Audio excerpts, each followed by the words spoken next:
Hoy, una reseña del libro La luz que se apaga, cómo Occidente ganó la Guerra Fría pero perdió la paz, por Iván Krasnev y Stephen Holmes, editorial Debate.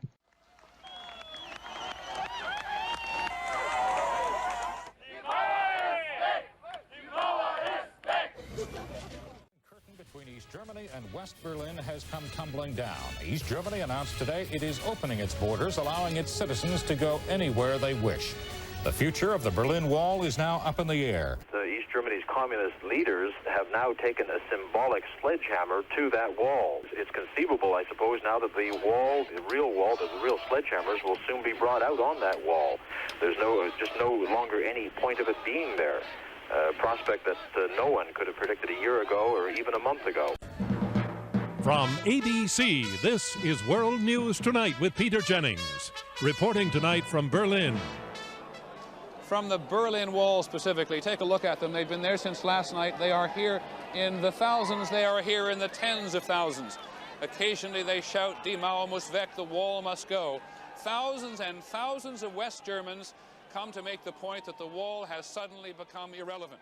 Something, as you can see, almost to party on. El futuro se presentaba mejor ayer. Estábamos convencidos de que el año 1989 dividía el pasado y el futuro de manera tan clara como el muro de Berlín había dividido el bloque del este del bloque occidental. Nos costaba imaginar un mundo radicalmente mejor que el nuestro, o un futuro que no sea en esencia democrático y capitalista. Hoy ya no pensamos así. A la mayoría nos cuesta imaginar un futuro, incluso en Occidente, que siga siendo democrático y liberal con firmeza. Así es como empieza el libro de estos dos grandes académicos de la ciencia política. Iván Krasnev es un politólogo búlgaro que se ha dedicado a estudiar la democracia en Europa en general, pero de Europa del Este en particular. Stephen Holmes es actualmente profesor en la Universidad de Nueva York y sus temas de investigación han sido sobre la teoría liberal y la política estadounidense. Con este comienzo del libro, los autores demuestran que la fama que ha tenido la democracia liberal ha cesado en el mundo. Y esto se debe a muchas razones, por mencionar algunas como la crisis del 2008, la guerra contra el terror comenzada en el 2001, la violación de derechos humanos y la poca fuerza de instituciones democráticas en el propio Occidente demuestran estos reveses. El auge de un gobierno antidemocrático y liberal como China, y que no le da pena decirlo, genera cada vez más preocupación y más incertidumbre sobre el poderío de la idea liberal en el mundo. Hoy en día incluso hay hasta más muros que en la época de la Guerra Fría, y la gente cree que la vida de sus hijos no será tan próspera como la de ellos. La escala social parece nula, y elecciones como las de Trump o las del Brexit, por no decir otras de extrema derecha que han sucedido en Europa, o las casi victorias de extrema derecha en Europa, demuestra que la democracia liberal está en cierta medida lánguida. Cuando nos hemos acercado a los alemanes y les preguntamos qué es lo que está pasando, la mayor parte de ellos nos dicen que sencillamente no saben lo que está pasando, o incluso algunos dicen que todo esto es imposible. Muchos incluso han comparado lo que estamos viviendo aquí como una fiesta de fin de año. Lo que sí ocurre es que es el fin de una era, y quizás aquí pudiéramos hablar en términos políticos o filosóficos, pero quisiéramos mejor mostrarles algunos casos particulares que muestran con mucha más claridad el dramatismo de toda esta transición.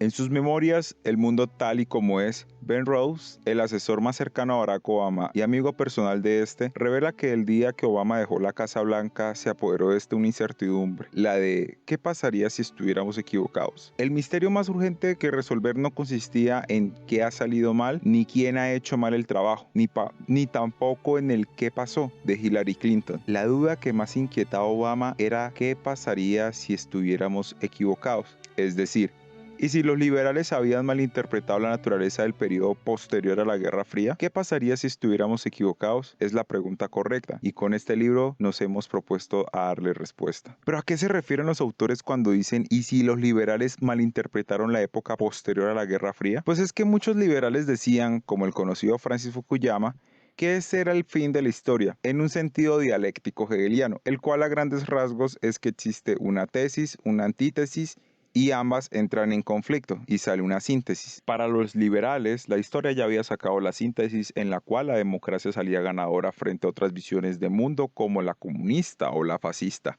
Punto aparte.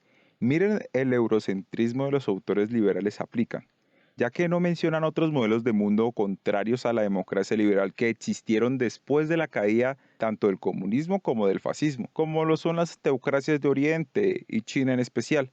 Para ellos, lo que pasase allá poco importaba. No eran ni son consideradas como ideologías amenazantes para el orden mundial, e incluso afirmaban que éstas tarde o temprano sucumbirían a la ola democrática. Los liberales así se llenaron de una soberbia victoria y les decían a los demás países del mundo: miren, este es el único modelo que deben de tomar, no hay más opción. Esa fue su mala interpretación de la historia. Pensaban que nadie pondría cara en contra de los ideales de la democracia liberal, y mucho menos que la gente eligiese a esas personas.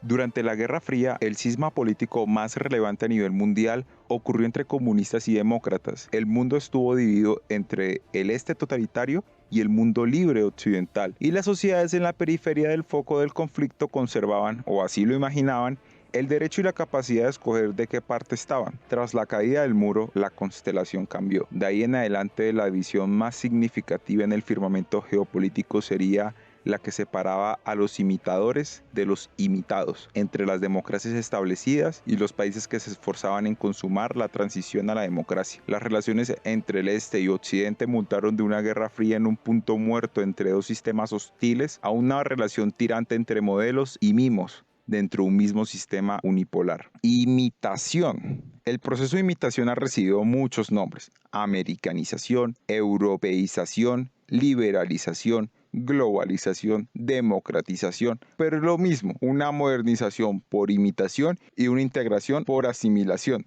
Lo primero, una modernización por imitación, quiere decir que se han modernizado los países en son de estándares ajenos y no propios, estándares y formas de ser y pensar no propios que se imitan de un otro.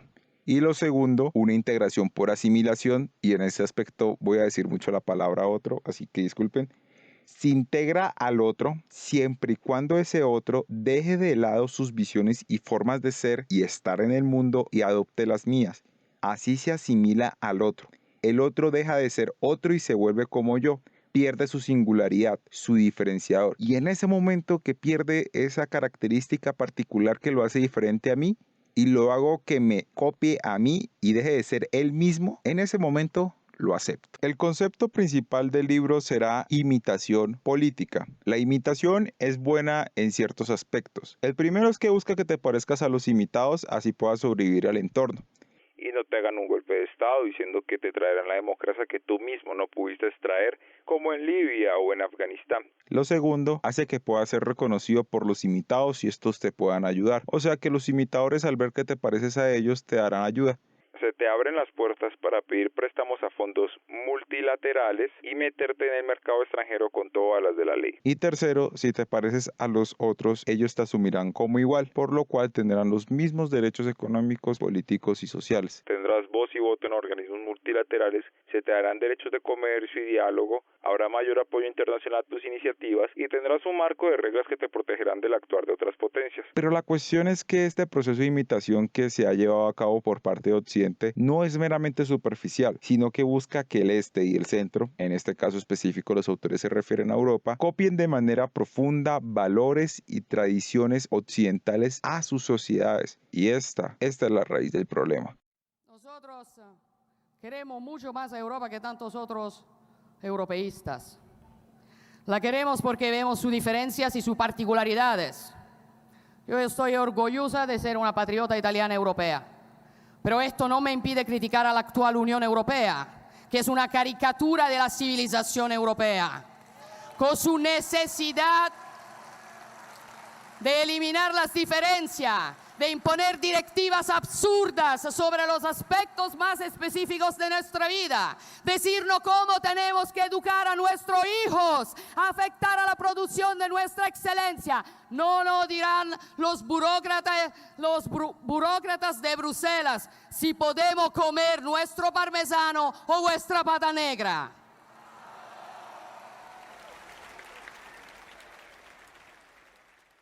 Según el populismo centroeuropeo tras el colapso comunista, la democracia liberal se convirtió en una nueva e ineludible ortodoxia. La queja constante de estos populistas es que imitar los valores, las actitudes y las prácticas de Occidente se convirtió en un imperativo, en algo forzoso.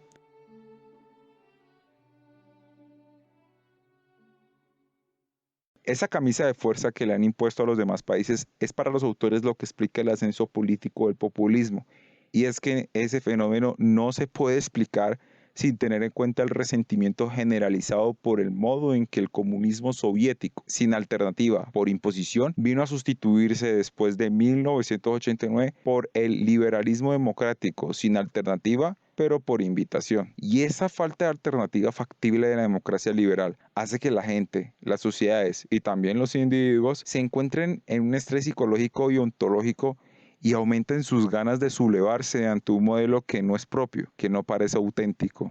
El poder blando que decía las alternativas a la democracia liberal son débiles, por no decir estúpidas, ha pasado de ser una premisa de autoridad y que solo ayuda a demostrar la debilidad del actual sistema.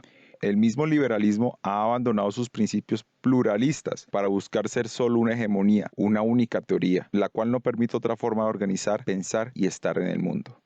Pues Víctor Orbán ha conseguido una nueva victoria electoral en Hungría. Su partido, el ultraconservador Fidesz, ha logrado más de la mitad de los votos. Y parece que a Orbán no le afectan en absoluto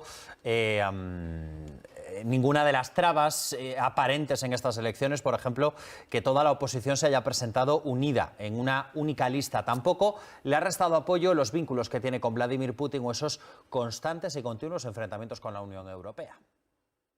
El filósofo francés René Girard adujo que los historiadores y los sociólogos habían estado desatendiendo de manera engañosa y nociva el papel central de la imitación en la condición humana. Dedicó su carrera a estudiar cómo la imitación puede dar lugar al trauma psicológico y al conflicto social, algo que sucede, según sostenía, cuando el modelo imitado se convierte en un obstáculo al reconocimiento y la realización propios del imitador. De acuerdo con Girard, la forma de imitación con más posibilidades de generar resentimiento y conflicto es la de los deseos. No solo imitamos medios, sino también fines, no solo instrumentos técnicos, sino además metas, objetivos, propósitos y formas de vida. Esta es la forma de emulación inherentemente cargada de estrés y controversia que, en nuestra opinión, ha ayudado a desencadenar la revuelta antiliberal actual.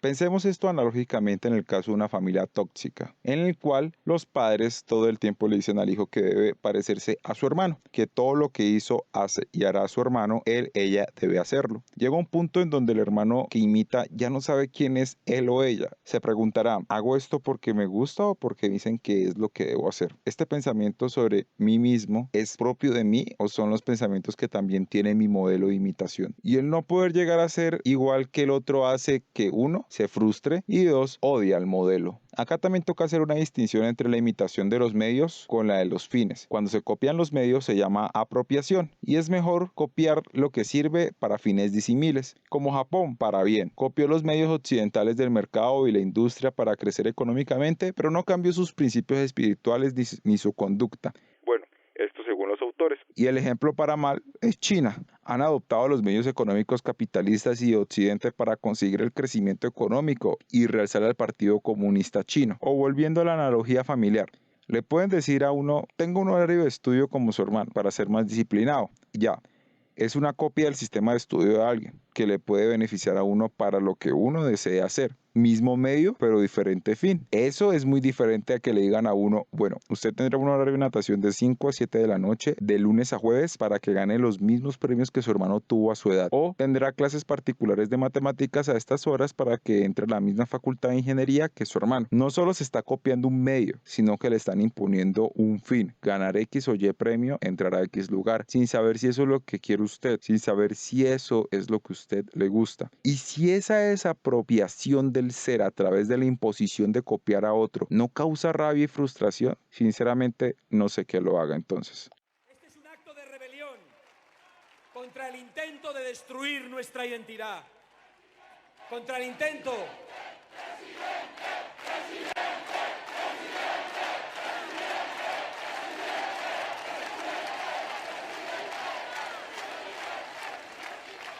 Este es también un acto de rebelión contra el intento de destruir nuestra identidad, contra el intento de que nos avergoncemos de nuestro legado, que es lo que nos han dado nuestros padres y nuestras madres, que nos avergoncemos de cómo somos, de cómo nos comportamos, de qué normas morales respetamos, de qué comemos, de cómo viajamos, de cómo cultivamos el campo, de cómo cuidamos a los animales. Este es un acto de reacción para reivindicar la historia que hicimos juntos, para reivindicar nuestra historia frente a la mentira separatista y frente a la mentira izquierdista, para defendernos también de la uniformidad globalista y para ensalzar nuestro pasado, dando las gracias a nuestros padres y a nuestros abuelos. La vergüenza de haber reorientado las preferencias propias para moldarlas a una jerarquía de valores foránea, el haberlo hecho en nombre de la libertad y el soportar miradas por encima del hombro por las supuestas incompetencia en el intento, son las emociones y experiencias que han alimentado la contrarrevolución antiliberal comenzada en la Europa poscomunista, en concreto en Hungría, y que ahora se ha propagado como si hiciese metástasis por todo el mundo.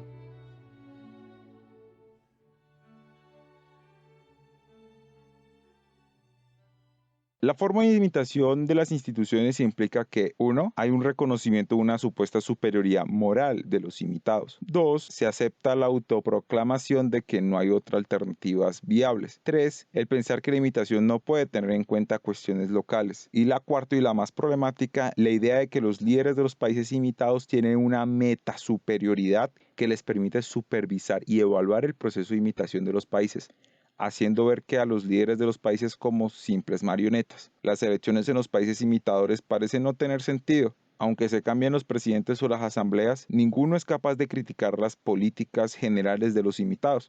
Esto se ve especialmente en Europa. Ya escucharán mucho de ustedes los discursos de las personas de derecha diciendo que no empiezan a hacer caso a lo que diga Bruselas. Y ese odio frente a ese imitador que se cree superior a uno, que quiere vigilarlo a uno y que toma las decisiones por uno, pues se canaliza en los diferentes líderes populistas que hemos visto hoy en día en Europa del Este. En el caso concreto, a Bruselas les resulta fácil criticar el provincialismo de Budapest o Varsovia. No les resulta fácil comprenderlo. Estos dicen, pero si esta gente se beneficia de la Unión Europea, ¿por qué se quieren salir? Pero la verdad, en lo personal, pienso que es igual que cuando uno está viendo con un padre misógino y fascista, que por más vivienda y lujos que te dé, si no se alinean con tus valores morales y políticos, es factible que te escapes de la casa o que en la primera oportunidad busques la independencia.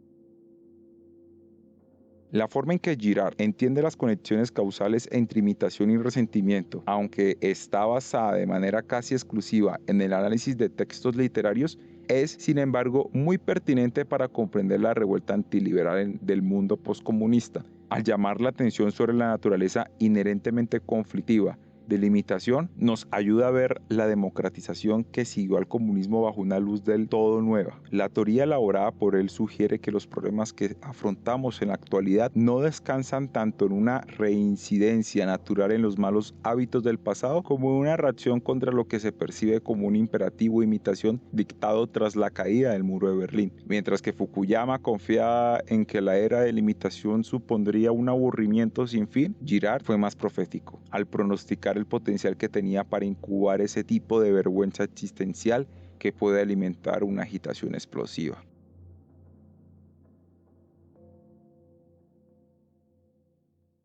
Este aspecto es interesante. No es tanto que el pasado autoritario de los países europeos durante la época de la Unión Soviética los llevase a ser autoritarios otra vez. No, es el malestar de la imitación lo que ha conllevado a esta rabia, transfigurada en la elección de líderes claramente antiliberales y antidemocráticos, es lo que nos dicen los autores. Este proceso de imitación es un proceso de evangelización por parte de un occidente que quiere que los otros países le copien las formas de hacer y ser de ellos y que deben cumplir si quieren ser aceptados en el escenario internacional y no sean considerados como posibles amenazas por las superpotencias. Lo que buscan al fin de cuentas es una conversión de los países, pero el proceso de imitación no lleva siempre a la conversión del que imita. Por ejemplo, en Europa Central y en Europa del Este, por no decir en toda Europa, ha comenzado a llevar a un proceso de sublevación. Fíjense que esta sublevación la podemos ver a través del apoyo popular que han tenido los líderes anti-Bruselas en las últimas décadas en Europa. Y es que en Europa hubieron 3 procesos claves que explican por qué la gente ahora tiene un malestar contra el liberalismo. El primero es la cuestión nacional. Cuando la Unión Soviética tenía poder sobre los países del este, el nacionalismo se miraba como un gran aliado de Occidente. Exacerbaban las políticas nacionalistas y decían que el nacionalismo era un instrumento para poder derrocar a los soviéticos. Recordemos, la Unión Soviética tenía en sus pilares ideológicos de superar cuestiones como las nacionales, porque pues otra vez recitando a Marx, el proletario no tiene patria. Pero una vez cae la cortina de hierro, el nacionalismo se ve como un enemigo y comienzan los liberales que una vez exacerbaron el nacionalismo a decir, oigan, esa cuestión nacional no es muy bonita que digamos, mejor olvídenla. Entonces la gente quedaba como, en primera instancia nos hiciste que retomáramos nuestra historia, retomáramos nuestras costumbres contra un tirano invasor para decirnos ahora que no, que nuestra nacionalidad y nuestra historia nacional no tiene significado alguno. El segundo aspecto es la cuestión sindical. Estos países bajo el yugo soviético, los principales oponentes en materia de trabajo, de unificar a los trabajadores en contra de la ideología del marxismo, fueron los sindicatos independientes del partido. El caso más resonado, Solidaridad en Polonia. Pero también recordemos que la revolución húngara de 1956 comenzó justamente por los sindicatos universitarios. Después de la caída de la cortina del hierro, recordemos que en esa época, en los 80 y 90, se comenzaban a aplicar las políticas económicas neoliberales que estaban imperando en Occidente, las cuales tenían una clara política antisindical. Siendo así, estos sindicatos pudieron superar y atravesar la persecución del Partido Comunista para pasar a la persecución de los ideales económicos de Occidente quería imponer en sus nuevas sociedades. El tercer aspecto es la religión. La religión, al igual que el nacionalismo, Occidente lo miraba como un catalizador de las luchas contracomunistas en las regiones del este, como por ejemplo, otra vez volviendo a Solidaridad en Polonia. Este era un sindicato principalmente cristiano que buscaba defender la religión católica en Polonia contra las políticas ateas del Partido Comunista. Pero después de la caída de la cortina de hierro, el liberalismo quiso erradicar esos sentimientos exacerbados religiosos por un laicismo el cual rayaba ya con no respetar las religiones sino incluso ignorar sus peticiones, lo que ha generado también que estos nuevos líderes populistas de estas zonas se abracen no solamente de la historia nacional y patria, sino también de la religión. La imitación también lleva a la simulación, como en el caso de Rusia. Para los autores, Rusia sabía que a pesar de que imitara no sería integrada en su totalidad. Su pasado y fuerza militar la convertían siempre en amenaza, por lo cual lo primero que hizo Rusia fue simular, para beneficiarse de esa primera ventaja que hablamos sobre la simulación, la cual consiste en que los enemigos ven que te pareces, pues no te atacan. Después de la simulación pasó una teatralización, en la cual se hacían elecciones y creaban instituciones democráticas, pero realmente no había nada democrático en Rusia. Pasó después a una política de espejo, en donde reflejaba de manera exacerbada los males de Occidente. Hacía lo mismo que Occidente hacía en el exterior: invasiones, guerras, complots, bloques, con el mensaje de que si ellos lo hacen, ¿por qué nosotros no? Y en este último caso, la intromisión de Rusia en las elecciones de 2016 no era para ganar las elecciones en sí, era para enseñarles a Estados Unidos cómo es y cómo se vive que un país se involucre en tus elecciones, que se meta con tu soberanía, además de demostrar que el referente occidental no era capaz ni siquiera de proteger sus propias instituciones, demostrando su debilidad ante los otros. La imitación también puede conllevar a la exposición del mismo imitado. Esperen, ¿cómo así? Que la imitación no es solo mala para los que imitan, sino para el que es imitado. Pero si es el modelo a seguir, ¿por qué se sentirá mal? Bueno, para los autores, Estados Unidos es ejemplo de ello. Trump dijo algo que resonó: los grandes perdedores de la americanización del mundo es el mismo Estados Unidos. Esto tiene sentido en la forma de verse que Trump piense que los emuladores siempre buscan ser ellos el nuevo modelo. Y para ello, ¿qué deben hacer? Deben acabar con el modelo existente. Para Trump, ese miedo de suplantación viene por dos lados: por la migración y por China. Esto demuestra que hasta el emulado tiene miedo de la política de imitación y es capaz de echarlo abajo para salvaguardarse. La imitación también se puede dar solo por apropiación de los medios, o sea, no se copian los fines, como ya dijimos anteriormente. Para los autores, este ejemplo se demuestra mucho con China. China usó y usa las tecnologías y medios occidentales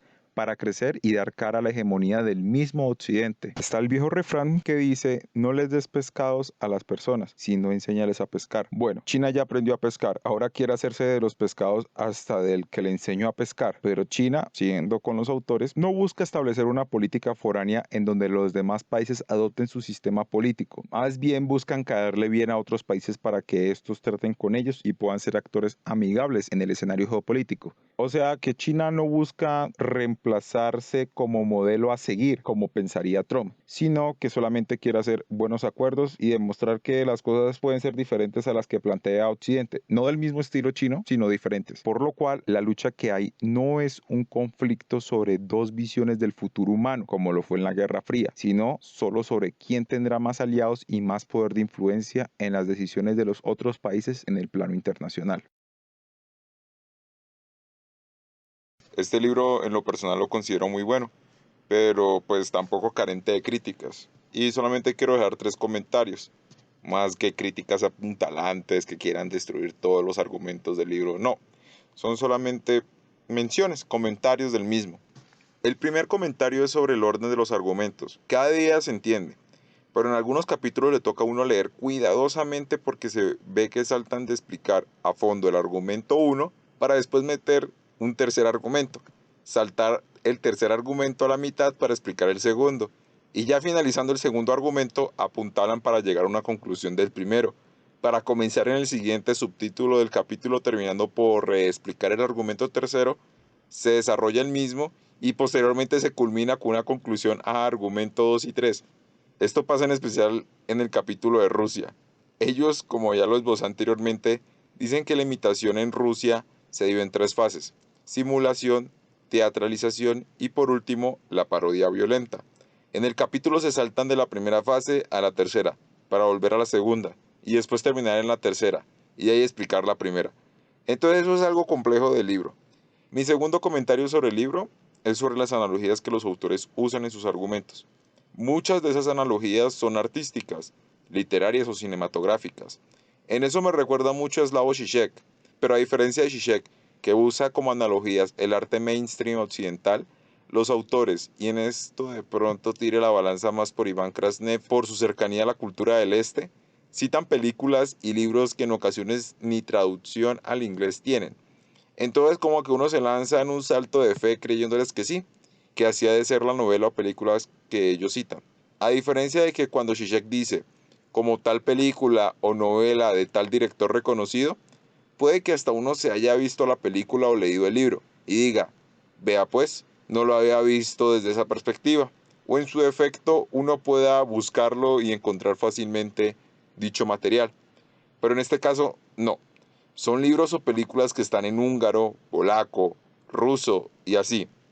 Entonces, no es que me vaya a aprender uno de esos idiomas solo para leer una novela que citaron para ver si la interpretación es correcta o solo se tomó un fragmento y se tergiversó. Y mi tercer y último comentario del libro es sobre que, en lo personal, lo encuentro en un término medio, entre divulgativo y académico, porque si bien sus argumentos, a pesar de estar en un desorden, son didácticos e ilustrativos, pero también requieren de un bagaje previo de historia o de contextualización para entender a quiénes ellos se refieren.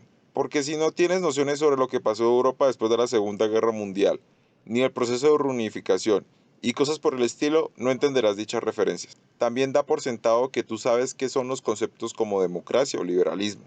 Pero no llega a lo académico, porque los autores, al arriesgarse a usar el concepto de imitación política, y como ellos mismos lo mencionan, saben que hablan de un fenómeno y explican dicho constructo no a través de la teoría política tradicional, sino a través de, como mencionan, un análisis de psicología política. Un constructo llevado así dentro de la academia es algo disruptivo y con petición de ser más elaborado. Pero el resto es un libro que recomiendo mucho. Me ha dado un marco diferente para analizar los fenómenos populistas de Europa en general, entender las reacciones de Putin en particular y tener una visión de referencia frente al avance de China en el mundo de cara al futuro. En la descripción de este episodio dejaré los links por si quieren comprar el libro, ya sea tanto físico como digital. Bueno, eso ha sido todo. Si les ha gustado, pues pueden ayudarme compartiéndolo y si tienen algún comentario los leo o alguna sugerencia, ahí dejo el correo electrónico de la página. Gracias por tu tiempo. Espero tengas un feliz día.